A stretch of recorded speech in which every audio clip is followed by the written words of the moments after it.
Hi, I am Simon Crawford Collins. I'm the former managing director of Kudos and managing director now of Slim. And I produce high-end drama series across the whole range, sort of pure adult to family and to children's.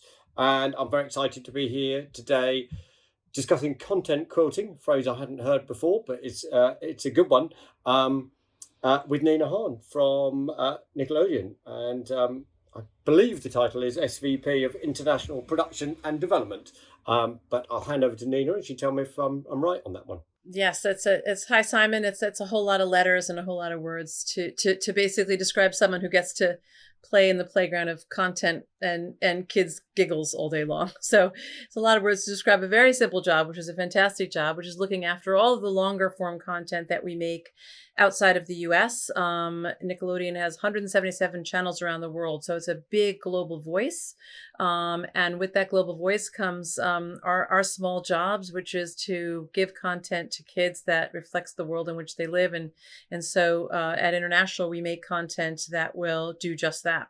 The content quilting phrase, is that your creation, Nina, that phrase? Or does that come from somebody else? I actually, well, assuming everybody likes it, then I'll consider it my phrase. I think I did. I don't know if I gave birth to it, and other people have as well, but I have used it for a long time because, for lack of a better way to really depict what it means to put a piece of content together with so many different moving pieces from so many different cultures and so many different time zones and so many different budget lanes.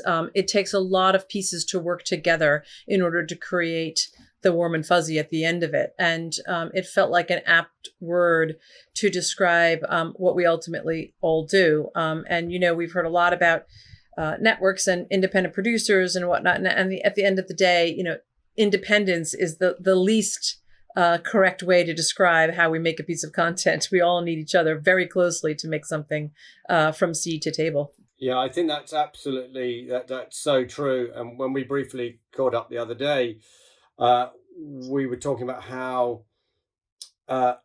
in terms of maintaining the sort of creative integrity of a project, how much the process has changed since the sort of elements that we used to refer to as Euro puddings, where you, in order to raise the financing, you cast a project in it was usually Interpol or something like that, so you could have 5 different policemen from 5 different countries and get that amount of funding, and whoever paid the most had the biggest character or what, and you usually ended up with a show that wasn't very good quality wise because it was designed to fit the financing rather than fit the creative.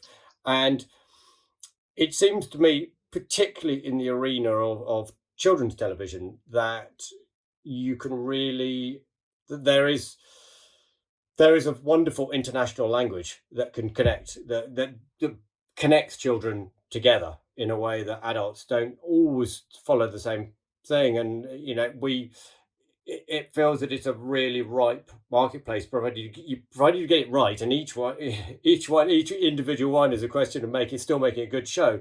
But you can speak to children around the world from different cultures, but as long as the stories are told in a gripping and engaging way, that absolutely connects for all of them. And I suppose, how much do you feel the content do you need to change it for your different markets, because the Nickelodeon reach is so wide? It's over 177 countries. So there's a lot of countries and a lot of languages and a lot of time zones and a lot that goes into it. But I think to reference your notion about the common language, to take it one step further, from a Nick perspective, we actually believe that common language is funny. Comedy, fun, funny.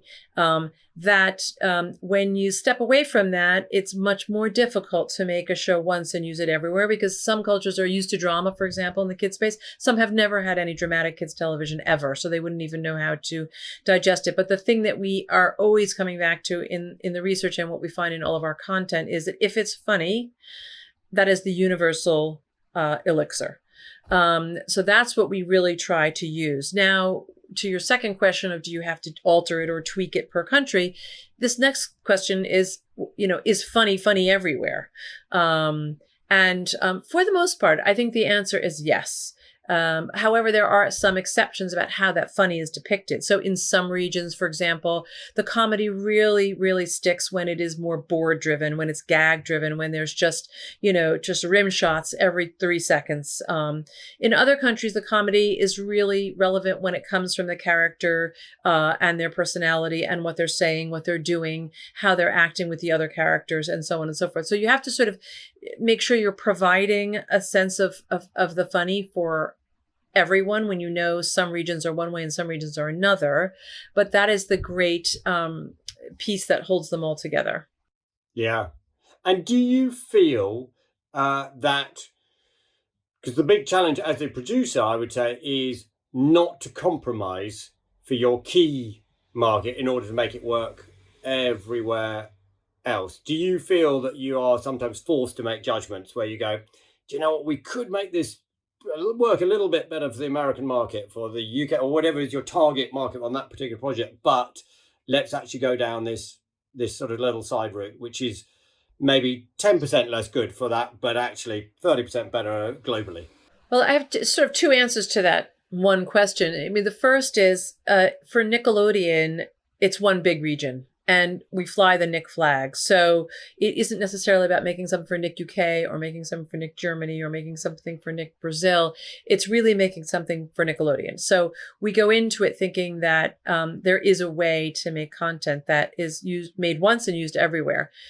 The second part of that question, though, is held in an answer of early intervention, in terms of creating your whole creative team very early on from the beginning to have voices from lots of different regions so that they're represented, and kind of a three-legged stool. So, there's the do it the US way, there's the do it the other country way, and then there's the third leg of the stool, which is what's the third way that will work for the other two legs.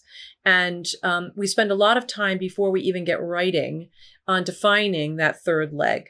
And what is going to go into it from a language perspective, from a blocking perspective when you're doing a live action show in terms of how you're laying the kids out. I always remember this example when we were shooting in the UK. There was a big kind of L-shaped couch, and there was a bunch of boys in the scene, and they were sitting quite closely together. And we had to actually change that and put a little space between them, because some countries you can sit close together. Some countries have to very, very far away from each other. Boys wouldn't sit like right in the same huddled area. And so we had to change it so that, again, it would work for everyone. And that's one small example, but there's thousands of these examples like this that are nuanced. You sort of saw that in the rushes and reshot it? Is that? It was on the floor. It was on the floor. Oh, it was on the floor. Even the rushes. It was in the blocking. Yeah. And so we were able, and we always do, because we're always on the floor making sure, and we're always, going through every single word in every single script. And there's a lot of ways in which you can create that third leg of the stool, even if it's keeping the word like, that's a nice jumper, but then having an American character in script react, what's a jumper? So that it's being described, appropriately to those who may not know what a jumper is. So we do it in a lot of different ways, but it is 100% the guiding parameter for us. Do you sort of find that you keep on working with the same people in each territory because you've got this shorthand, you've got that connectivity, or do you find that it's a real revolving door and just depends what project's coming along? No, I think it's a real revolving door of both. We repeat with people, we add new people, we change, because obviously what decides who you're working with is the project itself, not the people so much, in terms of what's the right place to put this project in terms of production. And if it's a company that's used to producing dailies, for example, we would go there. If it's a company that's used to producing single cam comedies, we would go there. And then we certainly work very familiarly with the writers and the showrunners and the DPs and all that we know very well from past. So, and in terms then of this, just to get back to that original sort of part of the question, which we were talking about content quilting and how it had changed. What do you feel is been the big change from a global perspective about the way you commission things or produce things now compared to 2 years ago, 5 years ago? There hasn't been such a huge change in terms of 2 years ago, but there's certainly been a huge change in terms of 2 months ago. Um, and I think that's been the biggest seed shift for all of us in figuring out how to produce live action under this pandemic, which is really hit a big punch to the gut for live action. Whereas we haven't felt it, obviously, in animation, where all your characters travel by FedEx, so it's a lot easier. I think what it has allowed us to do is figure out ways in which we can shoot and record and do things slightly differently, where we can focus on doing a script only push, where so you can bank your script so that when the production does come back full, we are able to produce. It's allowing us to look at regions where the health and the production is coming back in very aggressive green shoots, like Australia and Israel and New Zealand, and look to produce there versus waiting for some of those green shoots to mature in other areas. So I think we're having to be incredibly nimble on how we work and how we look at things, and throw all the house of live action cards up into the air and figure out how can we get something made. Here is a clip from the beginning of Mystic, a brand new returning series which comes to CBBC in mid-July. And there is hopefully there's a setting and a bit of humour. What's missing from this little clip is lots and lots of horses and lots of mystical mysteries.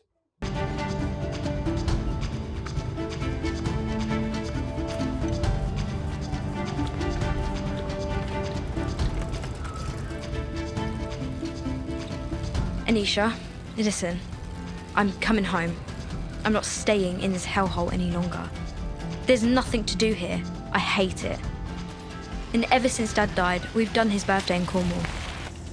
I'm not going to forget it just because Mum's forced us to live out here.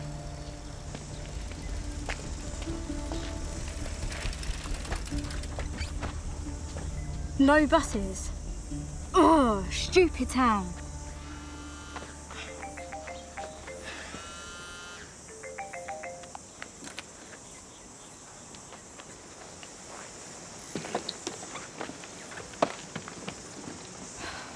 Hey, what can I get you, hun? Where can I get a bus to Auckland, like ASAP? That's an accent from out of town if ever I've heard one. Irish, is it?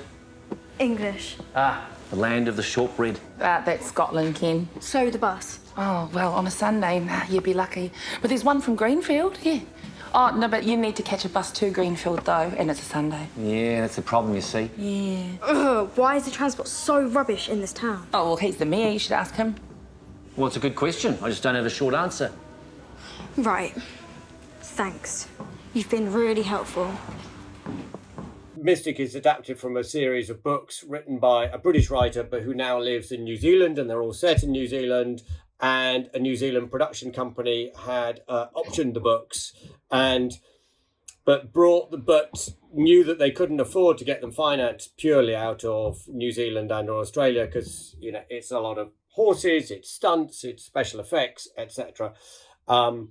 And felt that the UK was the obvious partner. And so they brought them to me, bizarrely, because the company is co-owned by Neil Cross, who wrote really dark shows like Luther. I gave him his first writing job on Spooks, so I've known him for years. But anyway, they've got these wonderful light children's books. And we really loved the books, but felt we wanted to go sort of deeper and more and find that sort of find that thing that was more than just about horses and being a UK person abroad. And it really felt like it was set deeply in nature and was very, very mystical and very spiritual. And so it felt to us, we were looking at what was that big passion for children. I've got a 17 and a 15-year-old, so well, they're a couple of years younger at that point. So the higher end of kids, but the environment was the sort of key. What we were doing to our environment was one of the key issues for them. And at the same time, it was Greta Thunberg appearing on the scene and creating this extraordinary global movement of children. And that made us think, God, this is a huge opportunity to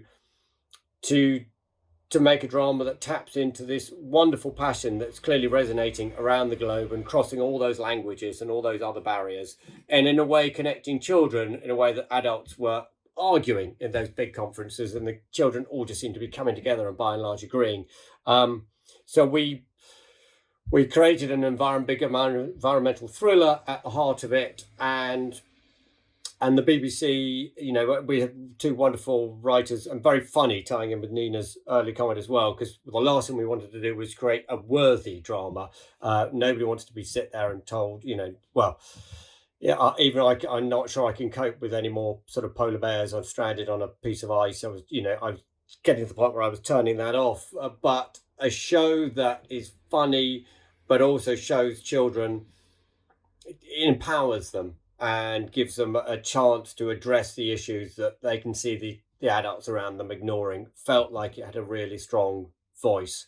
And I know that when I was in the final push with the BBC to get them to commission it, that I was looking out of the window of my office, which is on Regent Street, just near to the BBC, and I was watching thousands and thousands of children walk past the street in the climate change protest, and I was going, we have to make this drama. And that was the final tipping point. So yes, it's the key broadcaster is the BBC, and then we shoot it all in New Zealand, and there's fantastic tax breaks there, so that's really beneficial. Australia we have on board as well, and it's enabled us to shoot a kids show at a price level that it's not far off what I was making.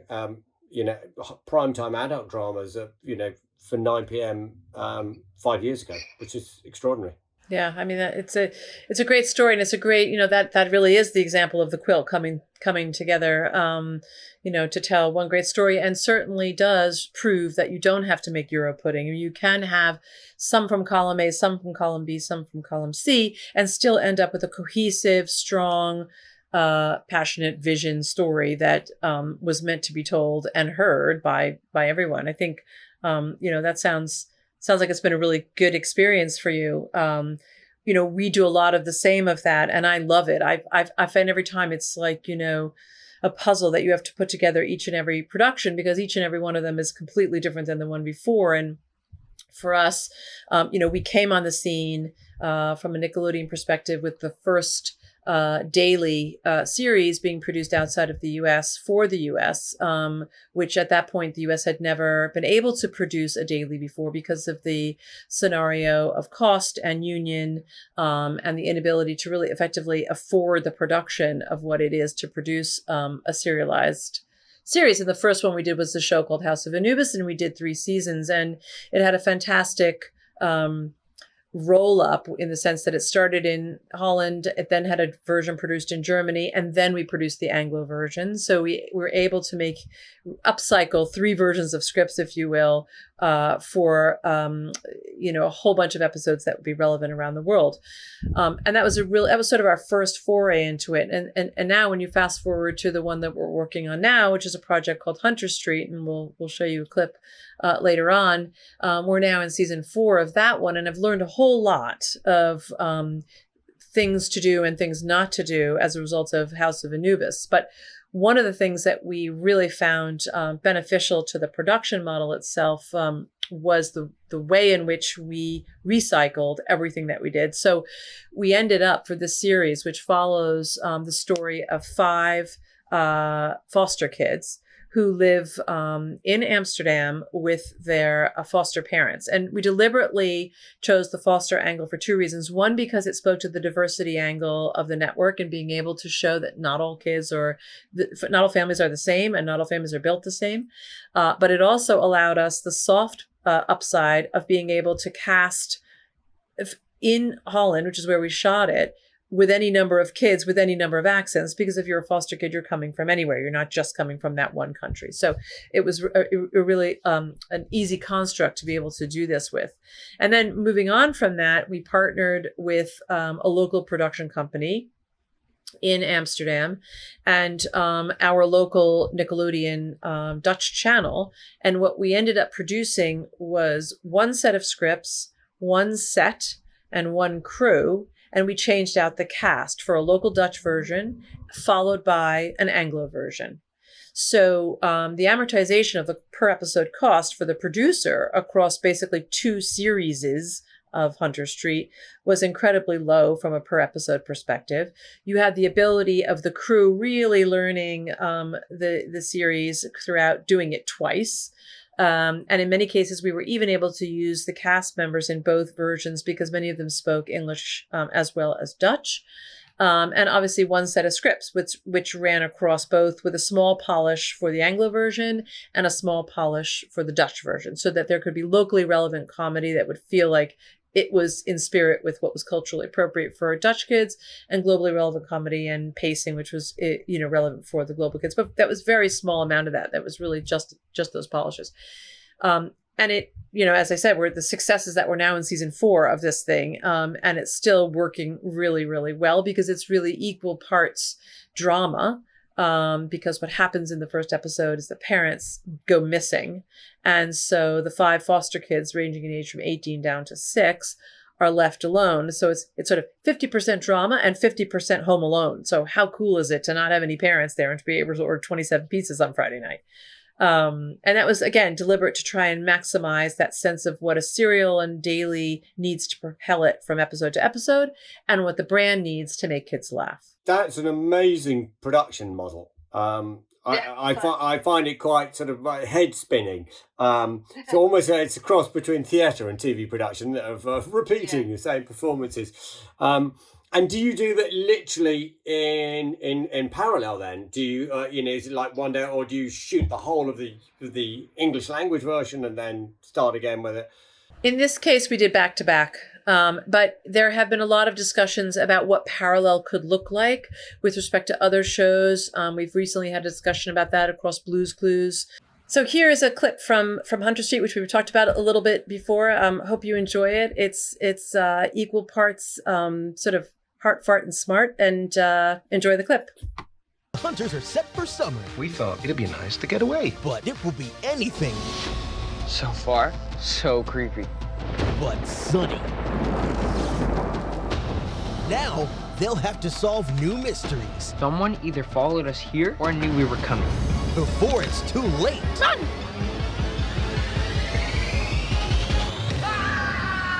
Don't miss brand new episodes of Hunter Street, weeknights at 7:30 Perfect. Let's get packing. on Teen Nick. Now, well, that is really good, because I was looking up Hunter Street, having looked at the clip, and I was like, wow, I would not have known that was a Dutch production. Yeah. They did an amazing job, and I will give a shout out to in the very beginning. The plan was to switch out the directors because we thought, the Dutch directors would direct the Dutch versions and an Anglo director, and they were so amazing. They directed right the way through all versions, and it just shows you that it's just takes just a little bit of pre-planning, but it was a success story, to say the least. Yeah, and it's interesting because one of the things that I find shooting internationally is that certain methods that have become the norm in whether it's the US or the UK, but those countries which I would regard as quite advanced and quite expensive to shoot in. You can go to other places in the world and they go, oh no, we can shoot that with half the crew and in a third of the time, and you go, and then you go, well, isn't it going to look a bit rubbish? And then you look at what they shot on their last show and you go, oh no, that looks just as good as what we do, and you sort of go, wow, that is incredible. And it seems to be just that sort of I don't know, as people get more experienced and get longer in the tooth, there's certain benefits they bring, but there's also a slight element of not going out there and being that, as ridiculously ambitious and excited about it and going, no, we can do that bit more without spending loads more money and everything like that, which is incredibly inspiring, because I think as producers, we tend not to lose that because we get so caught up in how exciting it is, when you write the scripts and you can see it all in your head, that you just want to create this amazing thing. But for the people who are out there on the front line every day, they can get a bit tired. Yeah, and I think, also it depends how you were content educated, I suppose. I mean, from a Nick perspective, and running only in the international spaces my whole career, I've only ever known, the global playground. So there's only ever been where's the best place to produce it, what's the intersection of cost efficiencies, great creative, strong storytelling, evocative imageries, and so on and so forth. And we go there then. So that is what has allowed us to produce in Spain and produce in Israel and produce in India and produce, in Amsterdam and the UK, obviously. And I think it's been, that is the quilt. So Nina, I was really interested when you were talking about, that the columns and your the knowledge of you and your team about what works in different places, culturally, politically, etc. Are there specifics that you're really? I was just fascinated. Are there certain areas you go categorically, this will work brilliantly in the US, but it would never work in France? Or are there any of those key things? Right. Well, yeah, I mean, obviously we spoke a bit about drama and being a staple of a lot of UK kids' lives and Australian kids' lives growing up, but not so much a staple in many other countries. I think the US is certainly one of them. So it's deeply saddens me because I think it's an area underrepresented in a lot of countries, and I think something that would really be delicious for them to ingest. So that's sort of one area. I think, even historically, when you look at, for example, I always found it fascinating that the Marvel library universe of comics and content never could get a foothold in Germany, for example. And, it's such an enormous brand of content. And you think, why? Why did German kids not kind of cotton to that? And I don't think anybody's ever answered it, but there is something in it that didn't fit the taste of kids in that country in that time. We have other things where a lot of countries, sadly, around the world, it is illegal to broadcast anything that depicts same gender people in your content. So in our case, we have a show called Loud House, which has same gender dads, and it's illegal to air it in many countries around the world. And as from a Nickelodeon perspective, we're really impassioned by, again, representing what a kid's world looks like, and that's what a kid's world looks like today. There's all sorts of families, and families aren't just a mother and a father and two kids. It's just a tribe of people that come together of all different walks of life. So that's something that we really feel passionately about depicting, and yet we bump up against the legalities of how you address that. And then you have things like, for example, in India, what makes them laugh, kids laugh, is content that's incredibly gag driven and also driven by more adult characters behaving like children. Versus shows that are more emotional and comedy driven by kid characters. So figuring out how you can find the nexus point of content that will work for them is something that needs to be premeditative with local content that they make that's incredibly successful, and global content that we make that may not work. So it's thinking in the very beginning stages of how you can box tick across both of those things. And I could go on and on and on about a lot of different things that, work and don't work. So where's your next big global production going to come from, Nina? Where's your hunch in the world? Where's the... I don't know. At the moment, I'm enjoying really looking at Scandinavia. I think that's a big undiscovered treasure chest of content. But we're in production on every single content across the world at the moment. So really, they're all kind of bubbling up for us in a great way, and it's very nice to see the influence of how everybody produces differently come to bear in a great production. So we'll see. Watch the space. What comes next? So I think just in terms of getting your hat in the ring, and Simon, I'm sure you're in the trenches doing it every day, so you have a lot more to say on it than I do, I would say. But now is a great time of flux. And as we talked about earlier, with that disruption comes great opportunity for, the inmates not being watched. So we can actually do some things in very innovative, surprising ways. And so, having a great idea, doing your research on where's the best place and home for your idea, what's the right match, given that everything is customized and your piece of content has to fit with that brand or broadcaster or platform that you're going to. But at the end of the day, and I think Simon said it earlier, content is the only constant in any of these disruptive times, whether it's the Great Depression or war or what we're going through now. And it's our responsibility to keep that flame going.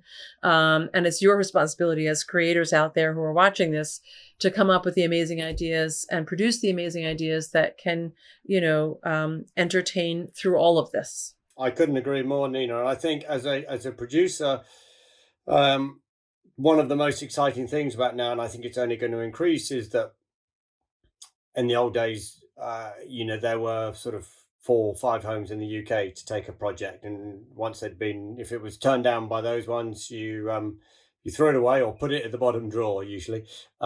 Nowadays, there is nothing to stop you, getting on a plane anywhere in the world and saying, this is a great story, you've got to take it somewhere. A very bad phrase to use about getting on a plane at the moment, but metaphorically, first of all, it was then just for, as UK people, it was the US you'd go to, but now, Europe, Asia, wherever, if you've got a great story that needs telling and you've got great creatives you're working with, there will be somebody out there who wants to back it and wants to make it. It's not to say that's easy. In many ways, it's harder because you've got to find them. But there are a lot of doors that are open. Yeah, just think of yourself as codependent producers versus independent producers. Yeah, codependent is a positive codependency. Yeah. Okay, well, this has been lovely and great to exchange these thoughts and ideas and to hear your perspectives and to blab on about mine, and hope people can benefit from some of our tales.